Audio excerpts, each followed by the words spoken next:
Satnam, offering a general reading, and as always, explore what resonates. The word Satnam, or the mantra Satnam, means the truth within. So explore what feels right to you over anything I could say or any interpretation of the cards that I might have.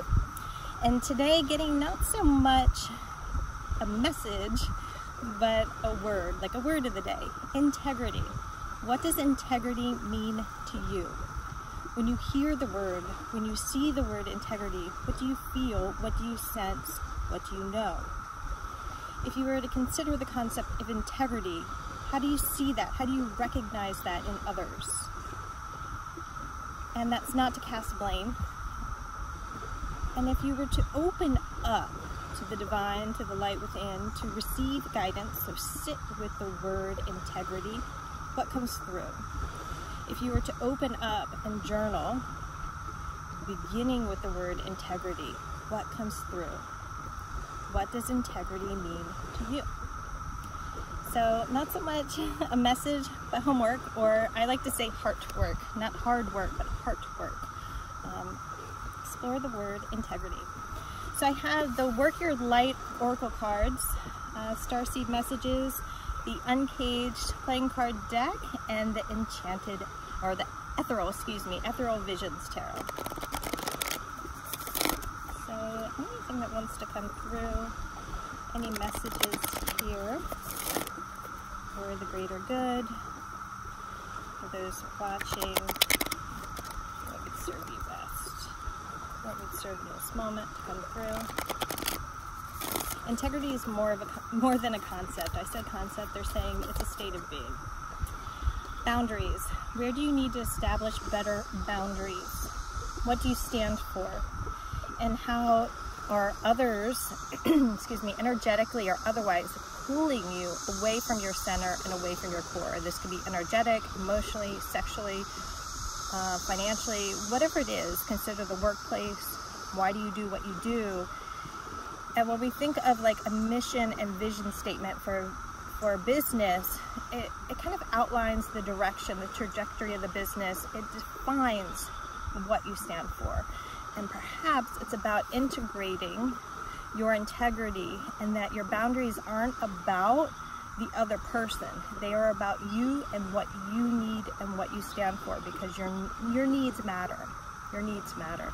And it's okay if you hurt someone's feelings, because boundaries aren't about feelings as far as like, I've done this so many times where I do things for others because I feel like I'm supposed to people please, but really that doesn't do any good.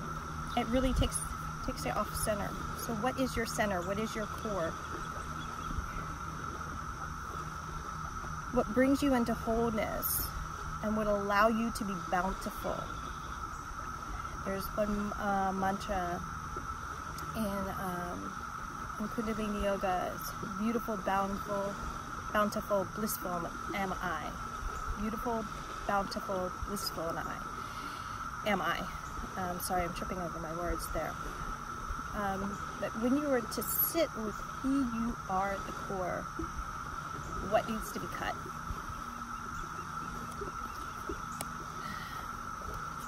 What are you being called to journey to? So again, it's about looking at the deeper roots to why you do what you do, and what isn't in alignment with that, and where do you need to go? What do you need to look at to maintain your integrity? So might need to sift through some things in the past. For some reason this is standing out. So castle in the sky, going in, going up. I'll show you that because that's standing out. I don't have any words. Perhaps a ceremony to integrate, to align to your truth. What brings you to your true wisdom? What is your true calling? What's pulling at you? What's pulling at you? All these hands everywhere. If you go into every direction that everyone wants you to go in, what's left for you? And what really matters? If you have a deeper soul calling and you give yourself away, how can you shine light as you are destined to? You matter. And sometimes no doesn't need an explanation. I like how Brene Brown talks about the moment when you like see someone out in public And instead of like saying like, hey, we should get together, she's just like, uncomfortable pause and walk away. Like that. If we think about like the 10-10-10 rule, how will this moment, this decision, this opportunity affect me in, I think it's 10 seconds, 10 minutes, and 10 months. It's increments of 10, so rather than like a pros and cons list. So how can you be uncomfortable right now to set that boundary, to say that no, to maintain your integrity, so that in the long haul, 10 months from now, you are where you are supposed to be. So you're not spinning in lessons, but you are growing with the opportunities God is giving you. Last shuffle. What visions, what messages want to come through? This is a beautiful deck. You heard me say that a lot. Is there an opportunity waiting for you and the cards are in your hand? How do you play the cards you were dealt? Nine of Swords. Don't be afraid to walk away. Do not be afraid to stand your ground. Do not be afraid to dig deeper for your soul's growth and calling. Dig deeper. The next two that fell out, let's take a look at that. Two of Swords, discerning. Discerning, so is the being in the thinking mind rather than feeling it out. Swords are about communication. How is your intuition illuminating the way? What cycles here are being presented for you, like to either come to a completion? I think of this card too as the cut through the red tape. Like, this isn't about political bullshit. This is about what you need right here, right now. This isn't about playing games. This is about working through on a deeper level and really setting the standards for your soul growth, for your higher wisdom, your inner calling. Okay, so reason I'm looking at the next bottom deck energy before I go to the next card that fell out, because the wind kind of blew the Nine of Swords away, is the Three of Cups. So there's a celebration when you break free of the disillusionment that you have to keep toiling in the mental body between two. So sometimes, like, too, it's like we put together like a pros and cons list. That book about the 10-10-10 theory, she actually speaks to like the pros and cons list. We decide what's good and bad, right or wrong. So it ends up being this mental game. And really, when we break through that illusion of the fear that's usually binding us to this back and forth energy like a ping pong ball, rather than like shining light growing forward like stars in the sky, there is this opportunity to heal and celebrate that healing, because there's this illumination. Cups are about feeling, intuitive insight perhaps, versus being in the thinking body and teetering there. 9, haunted by the demons of the past. And how are those demons of the past really what's pulling you away from your truth?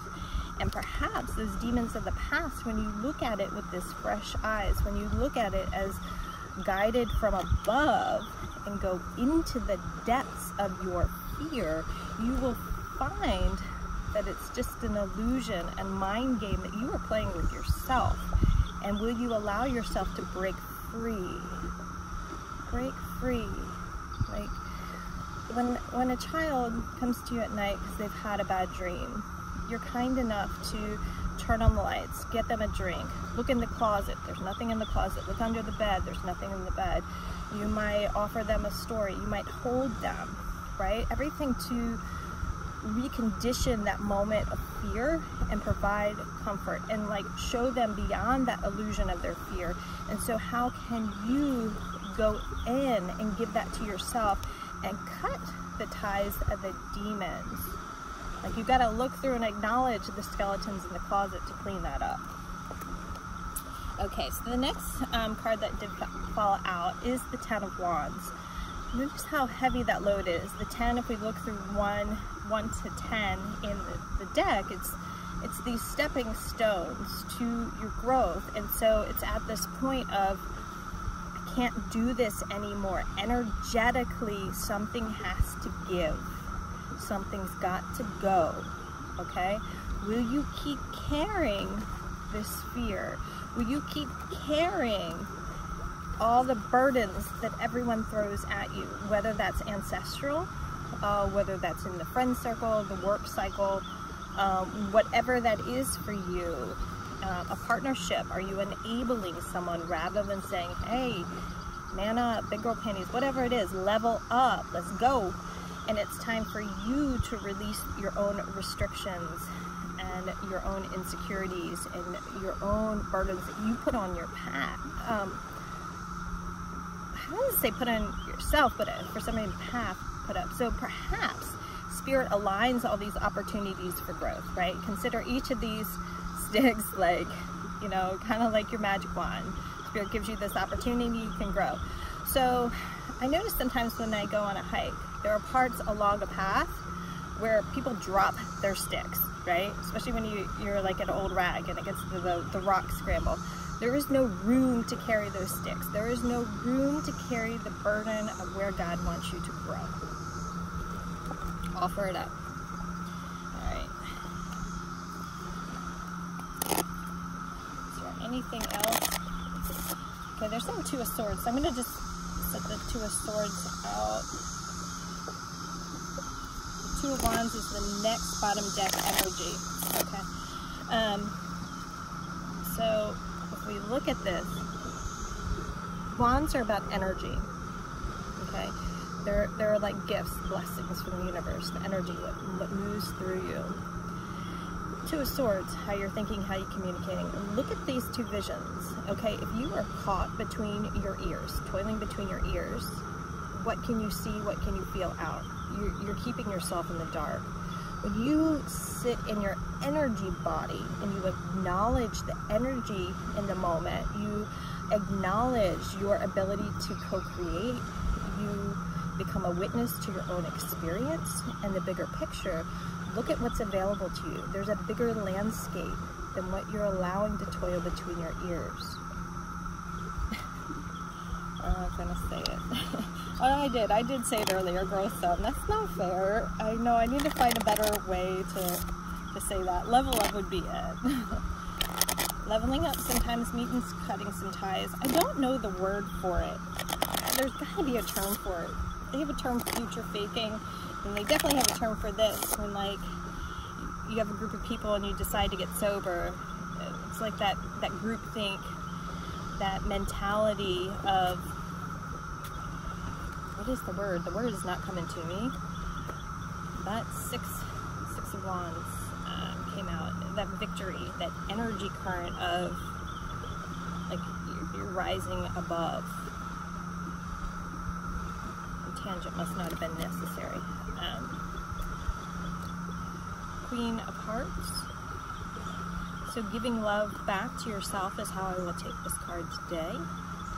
And this idea of transforming to what you perceived yourself to be, what were perceived limitations of you, these perceived boundaries that you believe you have to carry, that you can cut through that drama and the chaos and the confusion, rise above and see something new for you. Feel it out, feel it out.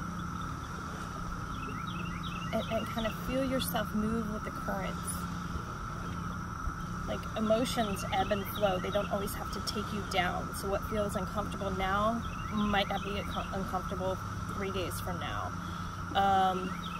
What feels like an uncomfortable conversation that needs to be had is temporary, Like you're gonna break free of that. It's like an eggshell. When you finally like let the cat out of the bag, when you finally speak your emotional piece, when you finally draw the line to what you will no longer take on as yours, like you're gonna feel that freedom. And then you're gonna probably be more open to give someone else that freedom.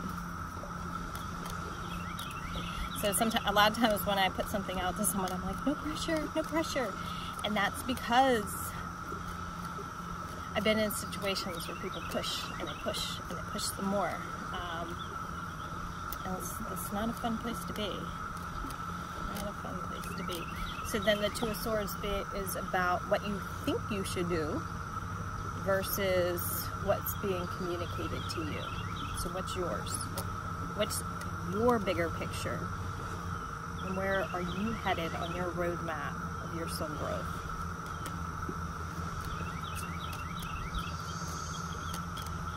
Is there anything else? I keep looking at this.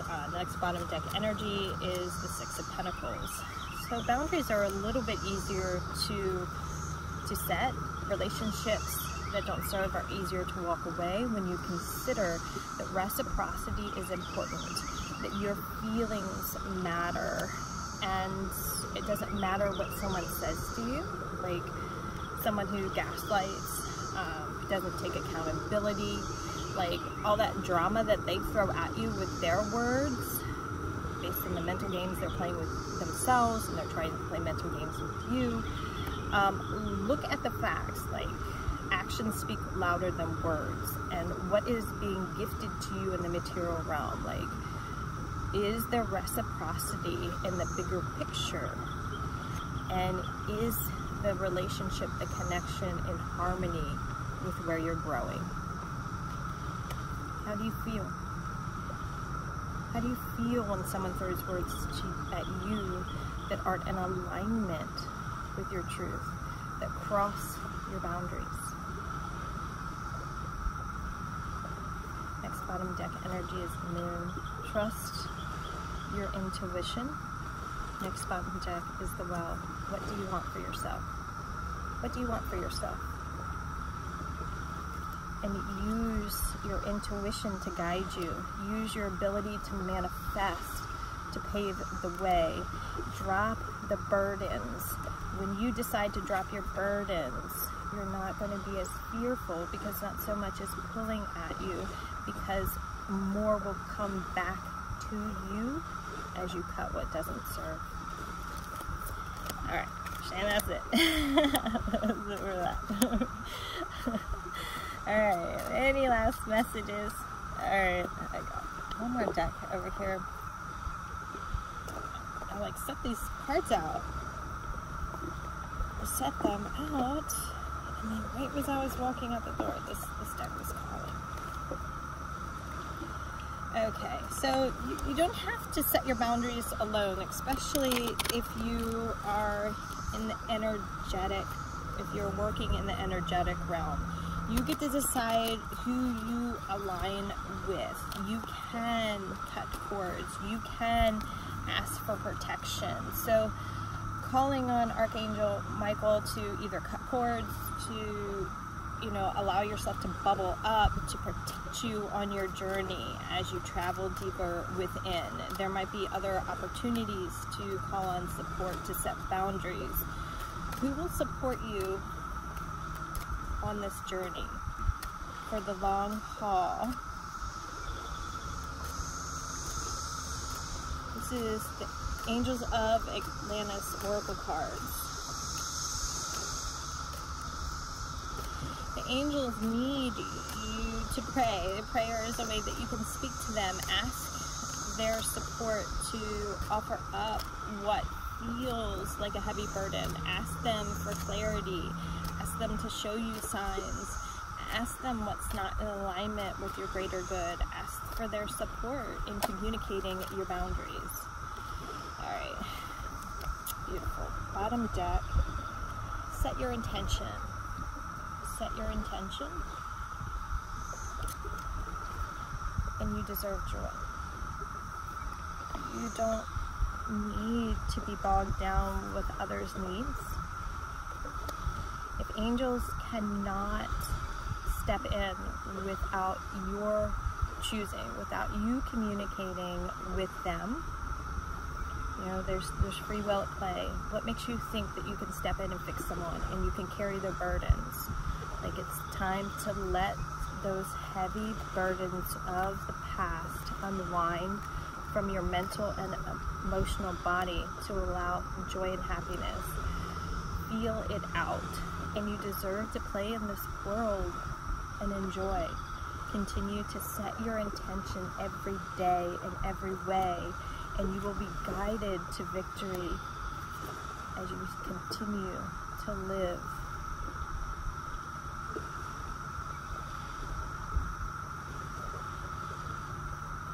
I don't know why we think we have to live in these burdens, and Spirit's here to say you can be a joyful presence. You're allowed to feel happy. You deserve to be happy, and integrate that into your daily life. And if something isn't bringing you joy, reevaluate it. Set a new standard, whether it's in your family lineage, workplace, or otherwise. And they'll help you communicate that. They can do a lot more than we realize. We have to believe and speak to them. Alright. Free spirit. To be a free spirit is to float without walls, to fly without judgment, and to love without condition. So, what do you need to put in place to feel this spirit, to feel this growth, and have courage to live your life fearlessly with courage, strength, and determination. Live your life fearlessly with courage, strength, and determination. So what allows you to be free and have the courage to make that happen for you? Well, that's what I have for you today. I do hope this served well. Sending lots of love and light. Set now.